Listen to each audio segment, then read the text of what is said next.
আপোনালোক ভালে আছেনে? আজি নাৰী দিৱস, সেইকাৰণে মই আপোনালোকলৈ মৰম আৰু শুভেচ্ছা জ্ঞাপন কৰিছোঁ। মোৰ ৰেচিপিবিলাক আপোনালোকে চাই আছেনে নাই? আজি সেইকাৰণে আকৌ এটা নতুন ৰেচিপি লৈ পেলাই আহিলোঁ। মই আজি এটা চীজ আৰু পিষ্টাৰ কেক বনাম।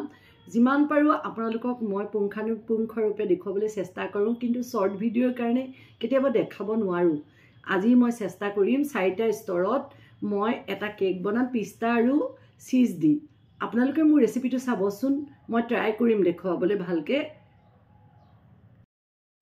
এয়া প্ৰথমতে চাওক, 2 পেকেট থিন আউট বিস্কুট ল'লোঁ, লৈ পেলাই মিক্সিত গুড়া কৰি ল'লোঁ আৰু আধা কাপ বাটাৰ গলাই পেলাই এই বিস্কুটৰ গুড়াখিনি দি পেলাই বিস্কুটৰ গুড়াখিনি মিক্স কৰি ল'লোঁ।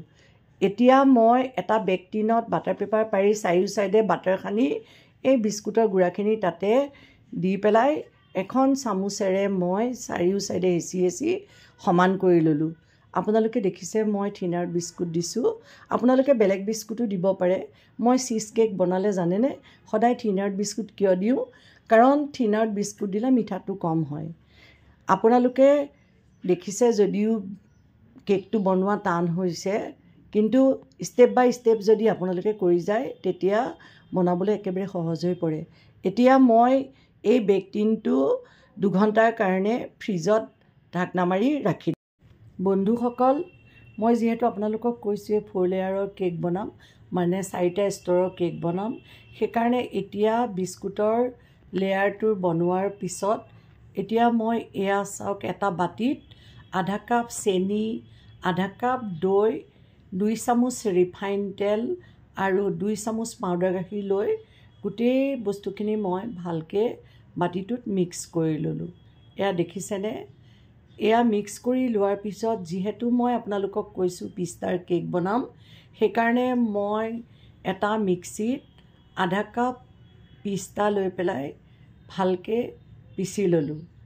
এতিয়া এই পিষ্টাখিনি মই গাখীৰৰ সৰত, এয়া চাওক, গাখীৰৰ সৰত মিক্স কৰি ল'লোঁ। সদায় মই যেতিয়া গাখীৰ গৰমাওঁ তেতিয়া জানেনে মই গাখীৰৰ সৰখিনি এনেকৈ ৰাখি দিওঁ, আৰু এই গাখীৰৰ সৰখিনি মই যেতিয়া কেক বনাওঁ বা যিকোনো খাদ্যত সোৱাদ হ'বৰ কাৰণে এই গাখীৰৰ সৰখিনি মই কাঢ়ি পেলাই দি দিওঁ। এতিয়া এই পিষ্টাখিনি মই এই গাখীৰৰ সৰত দি পেলাই মিক্স কৰি ল'লোঁ। লৈ পেলাই মই যে কেকৰ কাৰণে এই লেয়াৰটো বনাইছিলোঁ, সেই লেয়াৰটোত এই পিষ্টা সৰৰ লগত মিক্সখিনি এয়া চাওক দি দিলোঁ। দি পেলাই তাতে মই 1 কাপ ময়দা এয়া চাওক মিলাই ল'লোঁ। মিলাই পেলাই মিক্স কৰি এতিয়া মই ইয়াত 1 চামুচ বেকিং পাউডাৰ আৰু আধা চামুচ বেকিং ছ'ডা দি গোটেই বস্তুখিনি ভালকৈ মিক্স কৰিলোঁ। মিক্স কৰি পেলাই এই যে বিস্কুটৰ লেয়াৰখিনি আছিলে তাৰ ওপৰতে এই মিক্সটো দি দিলোঁ।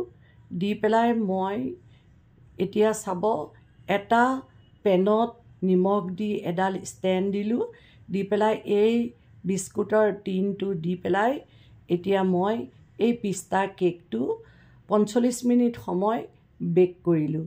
এয়া চাওকচোন, মোৰ পিষ্টা কেকটো এয়া হৈ গ'ল। দেখিছেনে? আপোনালোকে আজি মন কৰিছেনে যে মই যিটো কেক মানে পিষ্টা দি কেক বনালোঁ, সেই কেকটো মই অভেনত বনোৱা নাই। আপোনালোকে এনেকৈ কৰিব পাৰে। মই এটা পেনত নিমখ দি পেলাই তাতে ষ্টেণ্ড এডাল দি পেলাই মই কেকটো বেক কৰিলোঁ।